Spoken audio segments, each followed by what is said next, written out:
another interesting session of zoology. आज बेटा जिस टॉपिक पे हम बात करने वाले हैं that is chemical coordination and integration. बहुत ही important चैप्टर है हमारी 11th बायोलॉजी का. ह्यूमन फिजियोलॉजी सीरीज में लास्ट चैप्टर आपको ये NCERT 11th बायोलॉजी में दिख जाएगा. चलिए स्टार्ट करते हैं बेटा. NCERT रीड कर रहे हैं, साथ में एक एक वर्ड अंडरस्टैंड करेंगे कि NCERT बोल क्या रही है. अभी हमने डिस्कस किया है कि you have already learned that the neural system provides a point two point rapid coordination among organs.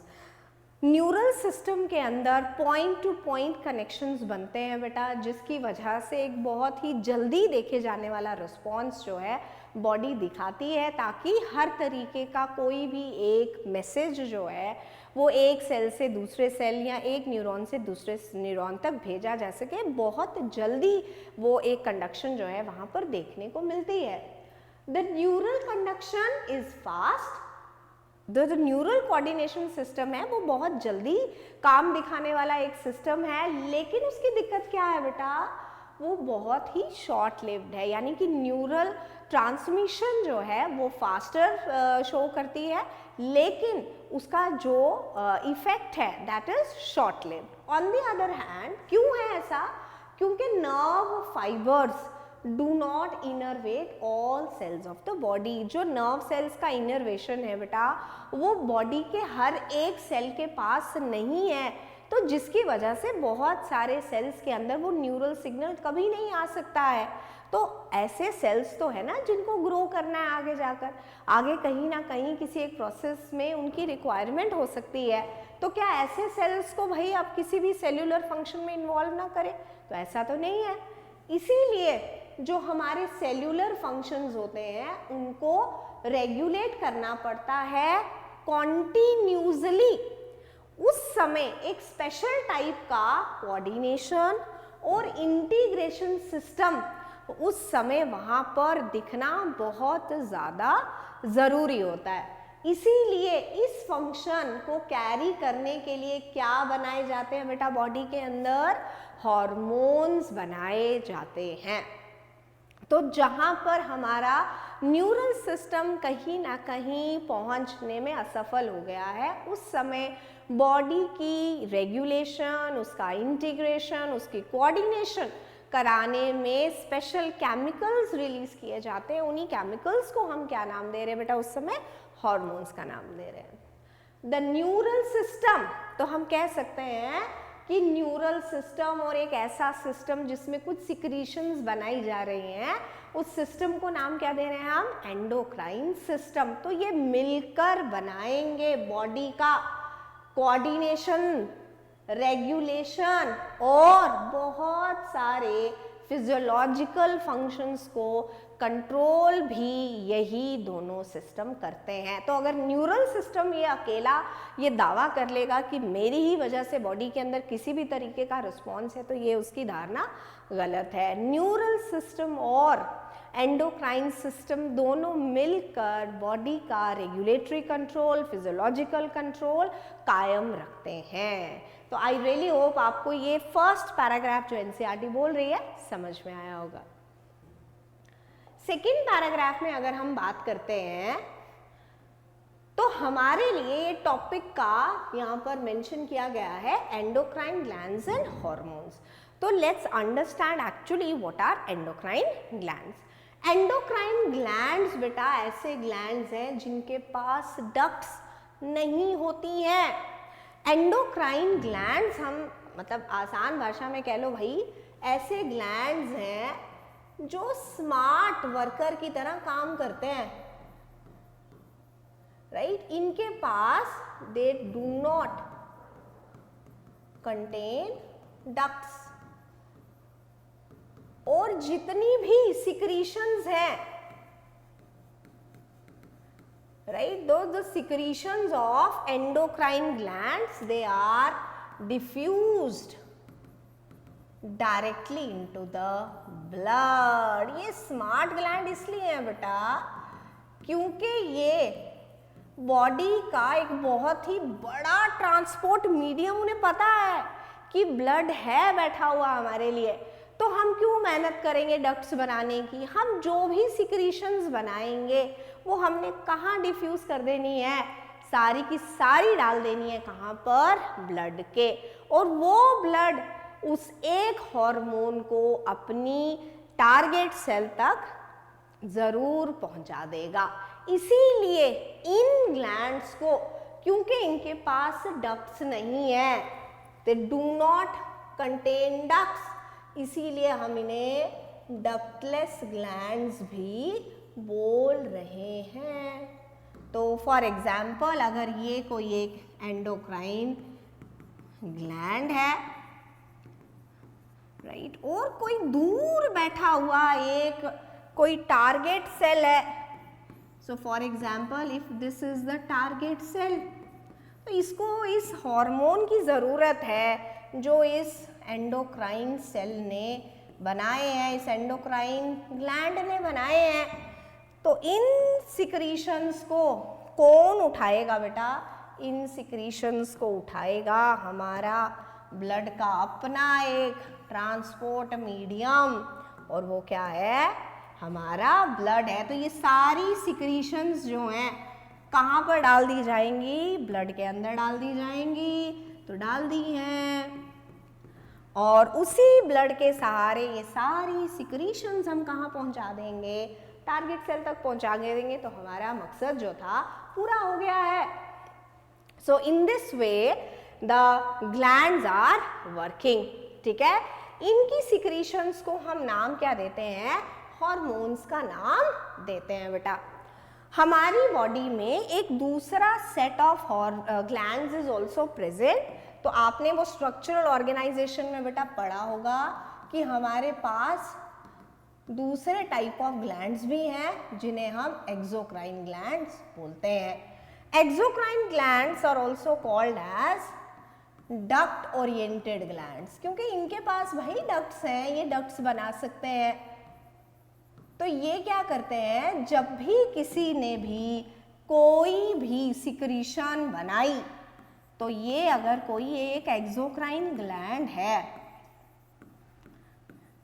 और मान लीजिए भाई ये है उसका टारगेट सेल, तो इस टारगेट सेल तक जो उसने सिक्रीशंस बनाई हैं, इन सिक्रीशंस को बनाने के लिए अब एक लंबी सुरंग है, एक लंबी डक्ट है, और इसी डक्ट के सहारे ये सिक्रीशंस जो है बेटा इस एक टारगेट सेल तक हम पहुंचा रहे हैं। तो यहाँ पर मेन बात क्या है कि क्या एक्सोक्राइन ग्लैंड की सिक्रीशंस को भी हार्मोन्स नाम दे दें भाई? दे दें इनकी भी? तो ऐसा नहीं है। याद रखो बेटा, exocrine gland produce a variety of secretions, बहुत सारी वैरायटी ऑफ सिक्रीशंस बना सकते हैं। जैसे वो टीयर्स बना सकते हैं, वो सलाइवा बना सकते हैं, वो म्यूकस बना सकते हैं, वो मिल्क बना सकते हैं, वो डाइजेस्टिव एंजाइम्स बना सकते हैं, वो ईयर वैक्स बना सकते हैं। तो बहुत ही भाई मेहनती ग्लैंड है भाई, सब कुछ ही बना दिया है इसने। लेकिन ये कभी भी हार्मोन्स नहीं बनाते हैं। तो एक्सोक्राइन ग्लैंड सिवाय हार्मोन्स के सब कुछ बना देंगे, लेकिन एंडोक्राइन ग्लैंड सिर्फ और सिर्फ हार्मोन्स बनाते हैं। तो ये एक बेसिक सा डिफरेंस आपको बच्चों याद होना ही चाहिए, ठीक है। आगे चलते हैं। एनसीईआरटी क्या बोल रही है हमें? एनसीईआरटी आगे बोल रही है बेटा द क्लासिकल डेफिनेशन, यानी कि जो एक्चुअली पहचान बन गई एक हार्मोन की, एक क्लासिकल डेफिनेशन जो एनसीईआरटी लिख रही है वो क्या है कि ये एक केमिकल है which is produced by endocrine gland. तो एक केमिकल सिक्रीशन जो किसी एक एंडोक्राइन ग्लैंड ने वहां बनाई है, जिसको रिलीज कहाँ करा दिया हमने? ब्लड के अंदर रिलीज करा दिया बच्चों। और वो ट्रांसपोर्ट होगी एक दूर located, distantly located target organ के पास। तो यानी कि ये जो कॉन्सेप्ट हम बेसिक कॉन्सेप्ट समझ रहे हैं, कन्वेंशनल कॉन्सेप्ट, वो यही है कि एंडोक्राइन ग्लैंड्स ने बनाए क्या, हॉर्मोन्स बनाए, इन हॉर्मोन्स को डिफ्यूज करा दिया ब्लड के अंदर, ये हमारा ब्लड है, और उसी ब्लड के सहारे ये टारगेट सेल तक पहुंचा दी गई। तो यानी कि ये जो कन्वेंशनल कॉन्सेप्ट है, क्लासिकल कॉन्सेप्ट है हॉर्मोन्स का। लेकिन अब इसके पास है एक करंट साइंटिफिक डेफिनेशन, यानी कि मॉडर्न कॉन्सेप्ट ऑफ हार्मोन की बात कर रही है एनसीईआरटी। और वो डेफिनेशन क्या है बच्चों, hormones are non nutrient chemicals. Non nutrient chemicals मतलब ऐसे केमिकल्स जो कभी भी एनर्जी का स्रोत नहीं बन सकते हैं। They are not those chemicals which serve the purpose of fulfilling the energy requirements of the body, right. ऐसे केमिकल्स हैं जो कि एक्ट करते हैं कैसे, intercellular messengers. Very very important. दो सेल्स के बीच में कोई मैसेज पहुंचाना है तो ये हॉर्मोन्स को हम इंटरसेल्यूलर मैसेंजर मॉलिक्यूल्स की तरह यूज कर सकते हैं, और बनाए जाते हैं भंडारों में नहीं, ट्रेस अमाउंट्स में, कम ही क्वांटिटी में बनेंगे और अपना इम्पैक्ट बहुत अच्छे से छोड़ सकते हैं। तो ये जो बोल्ड अक्षरों में एनसीईआरटी आपको डेफिनेशन दिखाई दे रही है, it is the modern concept of hormones, कि नॉन न्यूट्रिएंट केमिकल जिन्हें हम इंटरसेल्यूलर मैसेंजर्स की तरह वो काम करते हैं और ट्रेस अमाउंट्स में बनाए जाते हैं। बहुत बहुत इंपॉर्टेंट है ये दोनों कॉन्सेप्ट्स। तो यानी कि जो न्यू डेफिनेशन है बेटा, वो तो बहुत सारे नए मॉलिक्यूल्स को भी अंदर ला रही है जो कि हॉर्मोन्स की एडिशन में दिखेंगे। So this definition actually covers a number of the new molecules also in addition to the hormones, जो कौन बनाते हैं, organized endocrine glands. Very very important. Organised endocrine gland बेटा वो ग्लैंड्स जिनकी ऑर्गेनाइजेशन, सेल का जो ऑर्गेनाइजेशन है, टिश्यूज का ऑर्गेनाइजेशन ऐसा है कि वो कुछ ना कुछ ऐसी सिक्रीशंस बनाते हैं जो हार्मोन की तरह वहाँ काम कर रही हैं। तो जो ग्लैंड्स जिनका ऑर्गेनाइजेशन है कुछ हार्मोनल सिक्रीशन के प्रोडक्शन से डील करने का, ऐसे ही ग्लैंड्स को हम नाम क्या देंगे, ऑर्गेनाइज्ड एंडोक्राइन ग्लैंड्स देंगे बेटा। बहुत इंपॉर्टेंट है, ठीक है।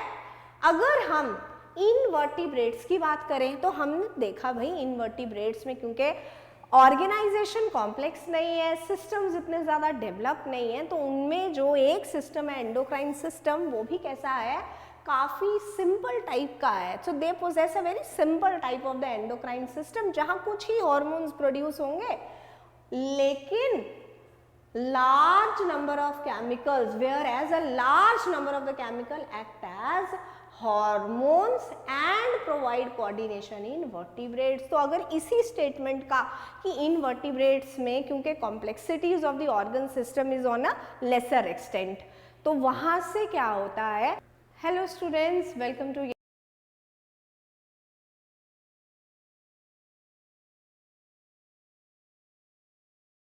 वर्टिब्रेट्स में कॉम्प्लेक्सिटीज ज़्यादा है, इसीलिए वहाँ पर एक बहुत ही कॉम्प्लेक्स एंडोक्राइन सिस्टम देखने को मिलेगा जिसमें बहुत सारे हार्मोन्स आगे बढ़कर अपना काम करते हैं। अब हम बात करेंगे ह्यूमन एंडोक्राइन सिस्टम की, जो एनसीईआरटी नेक्स्ट पेज पे डिस्कस कर रहा है। तो आई रियली होप बेटा आपको ये फर्स्ट पेज बहुत अच्छे से समझ आया होगा। अगर कोई भी डाउट आपको इससे रिलेटेड है आप प्लीज़ कमेंट सेक्शन में ज़रूर लिखिए।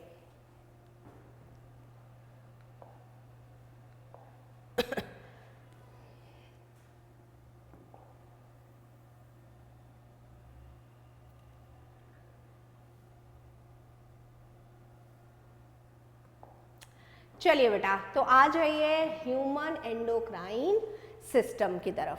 ठीक है, ह्यूमन एंडोक्राइन सिस्टम की बात करें तो हमारे endocrine glands plus hormone producing diffused tissues, ऐसे टिश्यूज जो कि ऑर्गन लेवल के नहीं है, उन्होंने टिश्यूज का एक सेट बनाया हुआ है और उस टिश्यू के अंदर भी एक ऐसा फीचर है जो हार्मोन्स प्रोड्यूस कर सकता है। कुछ सेल्स है which are located in different parts of the body constitute the whole endocrine system। तो एंटी यहाँ से सवाल उठा लेगा कि जो हमारा एंडोक्राइन सिस्टम है भाई वो सिर्फ क्या एंडोक्राइन ग्लैंड से ही बना हुआ है? तो ऐसा नहीं है बच्चों। एंडोक्राइन सिस्टम का सिर्फ पार्टिसिपेंट एंडोक्राइन ग्लैंड्स नहीं है, बहुत सारे ऐसे टिश्यूज हैं जो एंडोक्राइन नेचर के होते हैं, जो हार्मोन सिक्रीशंस की तरह काम कर रहे हैं, वहाँ पर देखने को मिलेंगे। जैसे छोटा एक ग्लैंड कॉर्पस ल्यूटियम एक टेम्पररी स्ट्रक्चर है, लेकिन मेंस्ट्रुअल साइकिल के दौरान दो बड़े हार्मोन्स को रिलीज करने में हमारी हेल्प करता है। तो बहुत सारे ऐसे और टिश्यूज है हमारी बॉडी के अंदर जो हार्मोन लाइक केमिकल्स प्रोड्यूस करते हैं। फॉर एग्जांपल प्रोस्टाग्लैंडिन्स, ऐसे टिश्यूज जो कि इन हार्मोन्स को प्रोड्यूस करते हैं जब कब होता है टिश्यू का डैमेज है, सेल ब्रेकेज है, उस समय इन हार्मोन लाइक कंपाउंड्स का प्रोडक्शन देखा जाता है। तो एंडोक्राइन सिस्टम सिर्फ एंडोक्राइन ग्लैंड्स का नहीं बना हुआ है, ये बहुत इंपॉर्टेंट है। Pituitary, pineal, thyroid, adrenal, pancreas, parathyroid, thymus and gonads, जिसमें testis in males and ovaries in females are the organized endocrine bodies in our body। तो हमारी बॉडी के अंदर एक पूरी लिस्ट ऑफ एंडोक्राइन ग्लैंड आपको एनसीईआरटी दे रही है। कौन से? ऑर्गेनाइज्ड वर्ड को नहीं भूलना है बेटा।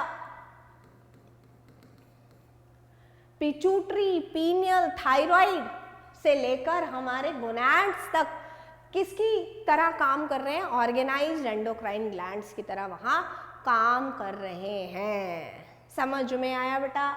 यहां पर अगर हम डायग्रामेटिक रिप्रेजेंटेशन को बात करें तो देखिए हाइपोथैलेमस, पिट्यूटरी और पीनियल, राइट, ये आपको हमारे ब्रेन में ही लोकेटेड ऐसे तीन बड़े एंडोक्राइन ग्लैंड्स हैं जो आपको मिल जाएंगे। Coming to the lower side, neck region में हमारे पास है थायराइड और पैराथायराइड। चेस्ट रीजन में हमें मिल जाता है thymus. Below thymus we are having a very important endocrine gland जिसका नाम पैनक्रियाज है। Then on the upper side of the kidney we are having a major endocrine gland जिसका नाम एड्रीनल है। और अगर if it is a male body then there are going to be testis, and in case of females ovaries are behaving as organized bodies। यहाँ पर एक तो ये लिस्ट आपको एनसीईआरटी दे रही है in regard to this text, right. नीचे वाली लाइन अगर आप ध्यान से पढ़ोगे बेटा, in addition to these structures, इस लिस्ट के अलावा भी कुछ ऐसे ऑर्गन्स हैं जैसे गैस्ट्रो इंटेस्टाइनल ट्रैक्ट, जैसे हमारा जीआईटी पढ़ना है हमने आगे, बहुत इंपॉर्टेंट हार्मोन्स बनाएगा बेटा। हमारा लिवर है, किडनी है, हार्ट है, ये भी स्ट्रक्चर्स क्या हैं बेटा?